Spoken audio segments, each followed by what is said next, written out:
Estamos fazendo uma série de mensagens biográficas de grandes homens de Deus. E hoje vamos começar falando sobre Martinho Lutero, que nasceu no ano de 1483. Foi um sacerdote católico alemão, o principal personagem da Reforma Protestante, realizada na Europa no século XVI, que contestava o poderio da Igreja Católica, o comércio de cargos eclesiásticos. Pensa em um homem de valor, a venda de dispensas e uma série de indulgências de relíquias sagradas, ou seja, ele era um homem à frente do seu tempo para visionar, para entender a essência da palavra de Deus. Teve a sua infância, juventude. Martinho Lutero nasceu em Esterland, na Saxônia, na Turíntia, na Alemanha, no dia 10 de novembro de 1483.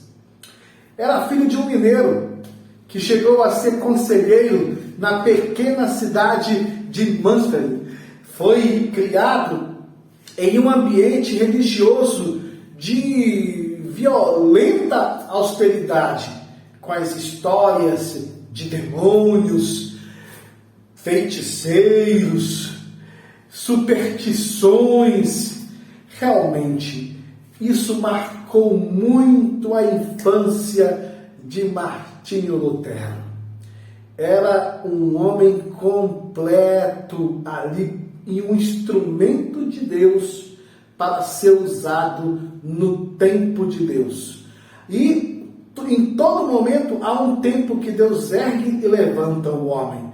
E com 16 anos, Martinho Lutero ingressou na Universidade de Erfurt, onde estudou artes, leis, línguas, filosofias. Com 18 anos já se tornara um brilhante aluno de advocacia.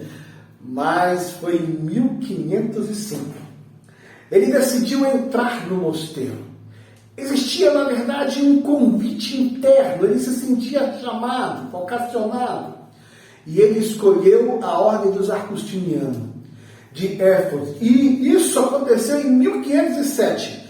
Ordenou-se, prosseguiu a sua formação na Universidade de Wittenberg. Acho interessante quando em 1511 Martinho Lutero visitou Roma. Ele ficou chocado com a frivolidade da cúria romana. Ele ficou boquiaberto e em 1512 obteve o seu doutorado em teologia. Neste mesmo ano foi eleito cônego do convento de Wittenberg. Os anos seguintes foram dedicados às atividades pastorais e ao ensino da teologia, enquanto amadurecia a sua doutrina sobre a justificação pela fé. Há um período que a pessoa precisa conhecer as Escrituras, e ele se aprofundou nisso, se envolveu com as Escrituras, se debruçou. E quando olhamos o contexto histórico, no início do século XVI, não existia um Estado nacional alemão. A região estava dividida em vários estados, governados por príncipes, cuja subordinação ao imperador sacro do Império Romano Germânico. Ou seja, todos esses príncipes, regiões geográficas, eram todas ligadas ao Papa. Era, na verdade, a era e a época da autoridade papal. E todos eles eram ligados e era meramente nominal. Os assuntos gerais eram tratados pela dieta imperial. espécie de conselho formado pelos príncipes. Os príncipes alemães, eles tinham um diferencial. Eles podiam dispensar a igreja, olha só que autoridade, mas se tornava cada vez mais difícil viver sob sua tutela.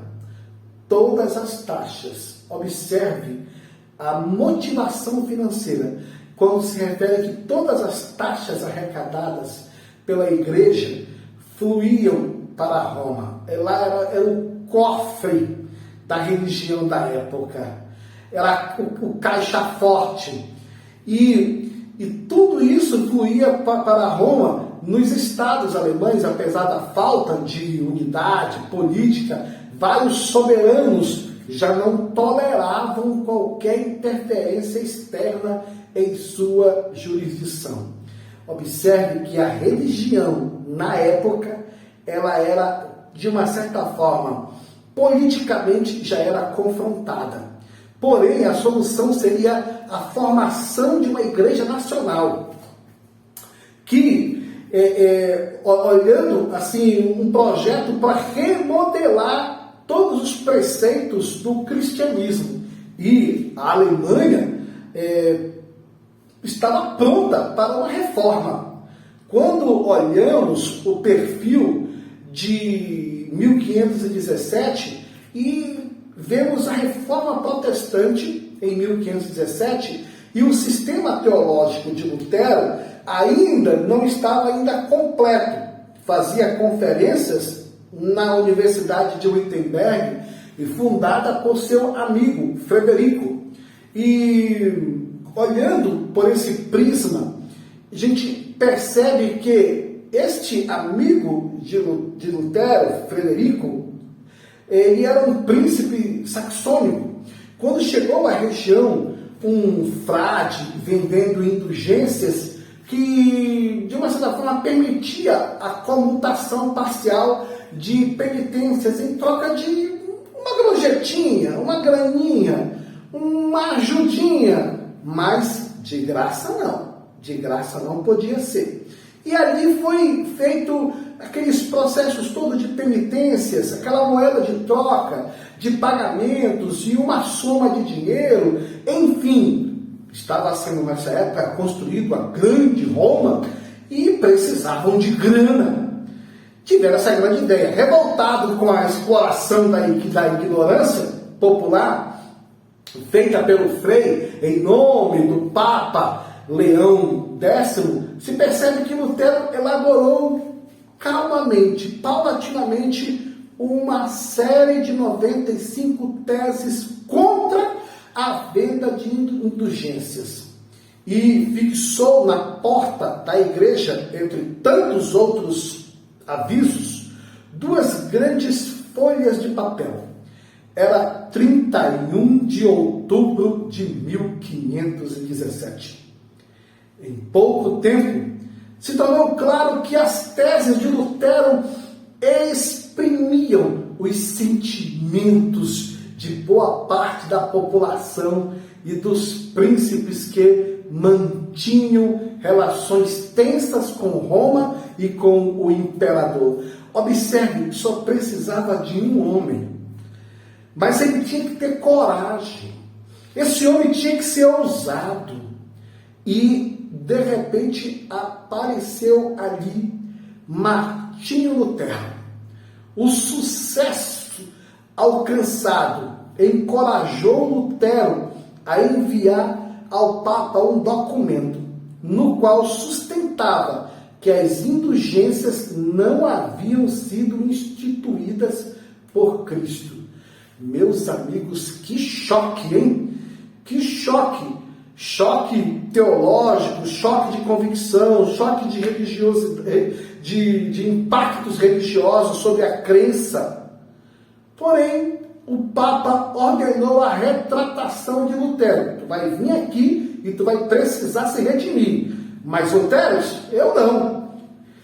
Ele, sob a proteção do príncipe Frederico, da Saxônica, recusou o pedido de retratação e deu início a uma campanha aberta dentro da própria igreja. Ele era a voz do novo, ele era a voz da diferença. Ele andou nas suas convicções bíblicas e teológicas pensando diferente das leis papais. E em 1529, Carlos V e os príncipes católicos aprovaram um decreto que aumentaram a pressão dos estados católicos contra Lutero e seus seguidores.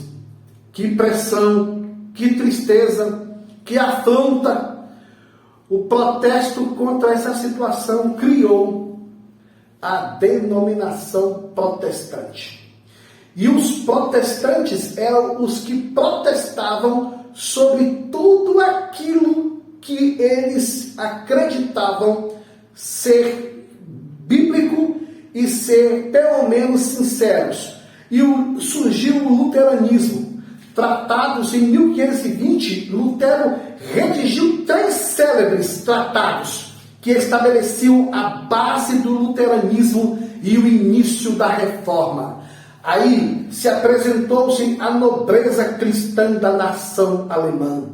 Ou seja, é um momento para sair da servidão babilônica da igreja. Era um momento interessante, importantíssimo, para dar a liberdade de um cristão. E neles Lutero desenvolveu a doutrina que afirma que a salvação do homem é feita apenas pela justificação da fé. Da fé. E jejuns, peregrinações, sacramentos ou intercessão de padres e santo não tem qualquer efeito para a redenção do homem. Lutero era um homem nobre, procurou estabelecer uma igreja independente, embora conservasse muito dos elementos da doutrina católica. Ele teve que fazer e pautar algumas diferenças sob o ponto de vista tradição, culto e igreja. E nesse aspecto colocou-se em pauta muitas coisas. Entre elas, alterou o cerimonialismo de culto, de missa, substituiu o latim pelo alemão nos serviços religiosos, rejeitou todas as hierarquias eclesiásticas, desde os padres até o Papa. O homem comum poderia agora se comunicar diretamente com Deus. Sabe, quando você tira a religiosidade das pessoas, você cria um aspecto de espiritualidade. Lutero renegou a interpretação oficial da Bíblia, daquilo que os católicos da época de Roma pensavam. Ou seja, cada indivíduo poderia interpretar livremente as Escrituras.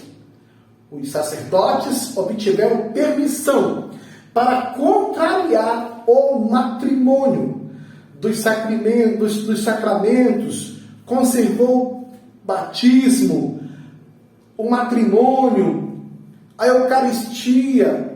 Neste mesmo ano, se percebe que quando sempre vai existir oposição, e neste mesmo ano, Leão X promulgou uma bula em que dava 60 dias para uma completa retratação